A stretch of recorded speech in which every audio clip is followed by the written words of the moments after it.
Assalamualaikum warahmatullahi wabarakatuh. Kami dari kelompok 5 ingin menjelaskan tata kelola teknologi informasi pada layanan pelanggan PT Fiber Media Indonesia menggunakan kerangka COVID-41. Dengan saya sendiri, Anissa Maulidina, dan teman saya Intan Permatasari, Malika Kesya, dan Nurhayati. Selanjutnya akan dibacakan oleh rekan saya yaitu Nurhayati. Latar belakang. Fokus analisa tata kelola teknologi informasi PT Fiber Media Indonesia pada sistem etiket yang merupakan bagian penting dalam mengelola permintaan layanan, menangani keluhan, dan memantau penyelesaian masalah secara digital. Sistem etiket sangat penting untuk mendukung proses layanan pelanggan yang responsif dan terstruktur dalam industri jasa, termasuk di lingkungan PT Fiber Indonesia. Persaingan untuk memberikan layanan pelanggan terbaik sangat penting. Perusahaan berusaha untuk meningkatkan layanan pelanggan dengan menerapkan sistem manajemen dan tata kelola teknologi informasi yang efisien. Selanjutnya ada permasalahan. Ada 4 permasalahan. Pertama, respon terhadap pelanggan lambat akibat proses TI yang belum optimal. Kedua, informasi yang tersedia tidak sepenuhnya memenuhi harapan pelanggan.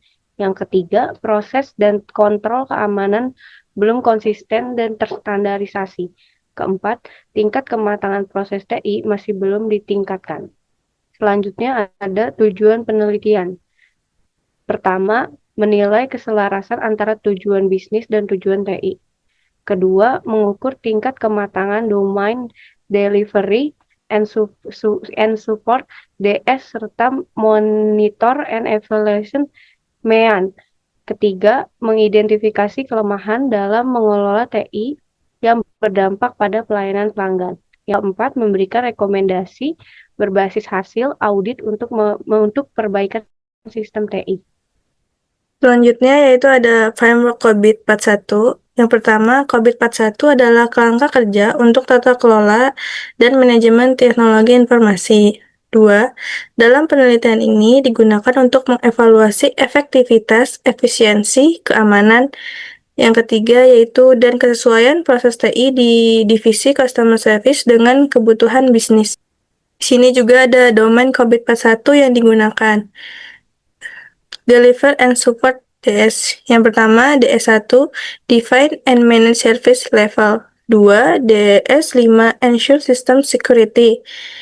Yang ketiga, DS8, Manage Service Disk and Incident. Yang keempat yaitu DS10, Manage Problem. Yang kelima yaitu DS11, Manage Data. Yang kedua adalah Monitor and Evaluate MEA. Yang pertama, MEA 2, Monitor and Evaluate Internal Control.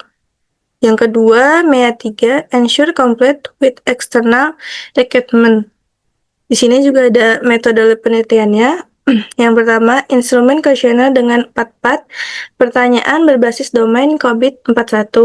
2, skala penilaian 1, sangat tidak setuju, sampai 5, sangat setuju. Yang ketiga, responden 15, staf dari divisi customer service. Yang terakhir yaitu hasil digunakan untuk mengukur tingkat kematangan dan analisis kesenjangan gap. Di sini kita menggunakan COVID 4.1, domain yang kita gunakan itu 2, DS dan juga ME.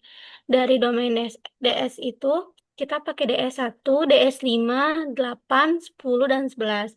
Sedangkan ME-nya kita pakai ME2 dan 3. Di sini ada kuesioner dari masing-masing domainnya. Yang pertama ini yaitu DS1, yaitu Define and Manage Service Level. Kita mempunyai 8 subdomain. Tiap subdomain ini memiliki masing-masing satu daftar pertanyaan beserta dengan skor nilai yang diperoleh dari responden. Perhitungan dari penyebaran kuesioner DS1, kita punya domainnya DS1, subdomainnya dari DS1.1 sampai dengan DS1.8, mempunyai total ada 15 responden, dan ini adalah skor nilainya. Di sini ada current maternity. Cara menghitungnya yaitu total dari masing-masing skor nilai dari tiap responden dijumlah lalu dibagi dengan total responden yang didapat yaitu 15. Dan ini adalah hasilnya. Beserta dengan nilai rata-ratanya juga. Sedangkan untuk total menghitungnya yaitu jumlah dari current maternity dibagi dengan total subdomainnya yang ada berapa di situ. Di situ adalah ada 8 untuk DS1, jadi total current maternity dibagi dengan 8 subdomain hasilnya 4,03. Yang di bawahnya itu adalah level dari DS1 yaitu mempunyai level 4 manage level. Yang kedua yaitu ada dari DS5 yaitu Ensure System Security. Di sini dia mempunyai 7 subdomain. Lagi-lagi memiliki satu daftar pertanyaan untuk tiap subdomainnya beserta dengan skor nilai yang diperoleh. Di sini ada 7 subdomain di perhitungannya. Untuk current maternity-nya masih sama, cara menghitungnya nilai rata-ratanya juga sama, totalnya pun juga sama. Di DS5 kita mempunyai rata-rata 4,11 dengan keterangannya level 4 yaitu manage level. Selanjutnya DS8 dan 10. DS8 yaitu manage service, desk, and incident. Dia mempunyai 6 subdomain, masing-masing memiliki satu daftar pertanyaan beserta skor nilai. Perhitungan dari penyebarannya yaitu dia punya 6 subdomain, beserta skor nilai dari tiap responden. Current maternity-nya masih sama. Jumlah dari skor nilai tiap responden dibagi dengan total responden yang didapat. Totalnya yaitu jumlah current maternity dibagi dengan total subdomain. Pada DS8, yaitu kita memiliki rata-rata 4,21, yaitu dengan keterangan 4 manage level. Yang keempat ada DS10 yaitu manage problem. Dia mempunyai 6 subdomain dengan masing-masing satu daftar pertanyaan beserta skor nilai yang diperoleh. Dan di sini perhitungannya ada masing-masing nilai skor nilai dari tiap responden. Current maternity-nya masih sama cara perhitungannya, yaitu jumlah skor nilai dibagi dengan responden yang didapat. Totalnya pun juga masih sama, total hasil current maternity tiap subdomain dibagi dengan total subdomain. Ini ada DS10 levelnya yaitu dengan rata-rata 4,22, yaitu keterangannya level 4 atau manage level. Yang terakhir dari domain DS itu ada DS11, yaitu manage data. Dia mempunyai 5 subdomain, dari tiap-tiap subdomain memiliki satu daftar pertanyaan beserta dengan skor nilai yang diperolehnya. Di perhitungannya, current maternity itu didapat dari total skor nilai dibagi dengan responden yang didapat. Total dari current maternity yaitu hasil current maternity dari tiap subdomain dibagi dengan subdomain yang ada yaitu 5 totalnya. Dibagi 5 dapat 4,28. Rata-rata dari current maternity itu 4,28, yaitu keterangan levelnya itu di 4 yaitu manage level. Selanjutnya ME2 dijelaskan oleh Malika. Berikutnya merupakan kuesioner dari domain ME2 yang mencangkup beserta pernyataannya juga. Di sini juga terlihat dari banyaknya responden yang memberikan nilai. Kemudian untuk perhitungannya sendiri, untuk mencari current maternity dari satu domain itu jumlah semua responden dibagi dari banyaknya responden. Kemudian didapatkan 4,00. Setelah mencari untuk semua subdomain, kemudian ditotalkan dan dibagi banyaknya subdomain itu, yaitu 7 mendapat 3,97. Rata-rata dari current maternity untuk domain ME2 sendiri didapat di level 4 yaitu manage level. Kemudian ada domain ME3 yaitu proses name ensure compliance with external requirements. Terdapat 5 subdomain dengan banyaknya responden yang memberikan nilai. Untuk perhitungannya masih sama, yaitu jumlah nilai yang diberikan oleh responden dijumlahkan lalu dibagi sebanyak eh, res- sebanyak res- sebanyak banyaknya responden. Setelah didapat untuk masing-masing subdomain, kemudian dijumlahkan, lalu dibagi banyaknya subdomain, dan didapat 4,15. Untuk domain M3 sendiri, mendapatkan level rata-rata 4,15, yaitu level 4 manage level.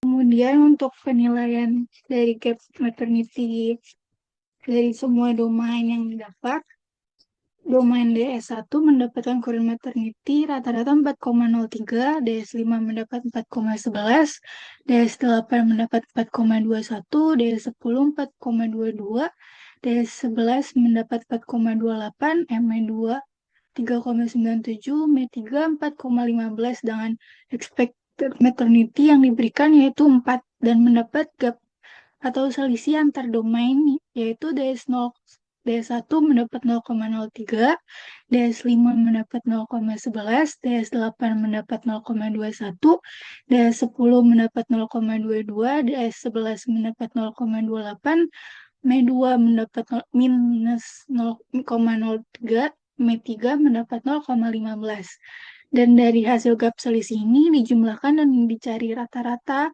dengan menjumlahkan semua gap dan dibagi dari semua domain, yaitu ada 8 domain.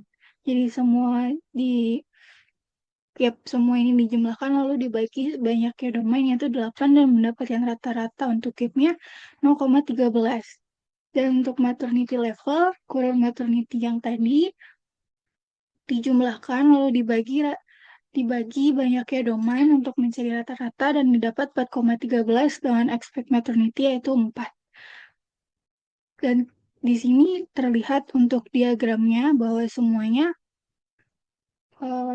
termasuk sesuai dengan expect maternity-nya.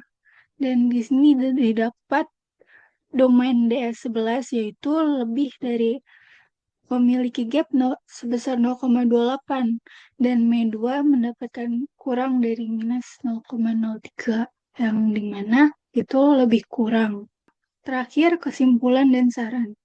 Untuk kesimpulannya, evaluasi menunjukkan adanya gap antara kondisi maturitas TI saat ini dan yang diharapkan, terutama pada domain DS11 atau manage data dengan gap terbesar 0,28 dan M2, monitor dan evaluate internal control dengan gap terkecil yaitu minus 0,03.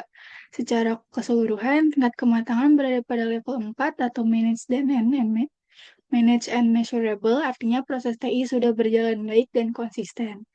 Untuk saran sendiri, DS11 dapat disesuaikan pengelolaan data agar tidak terlalu kompleks, tinjau kembali prosedur backup, pemulihan, dan pembuangan data agar lebih efisien. M2 ditingkatkan kontrol internal dan pembagian tanggung jawab staf, memberikan pelatihan tentang kebijakan keamanan dan regulasi, melakukan evaluasi rutin agar pelayanan tetap maksimal. Itu saja yang dapat dipresentasikan dari kelompok kami.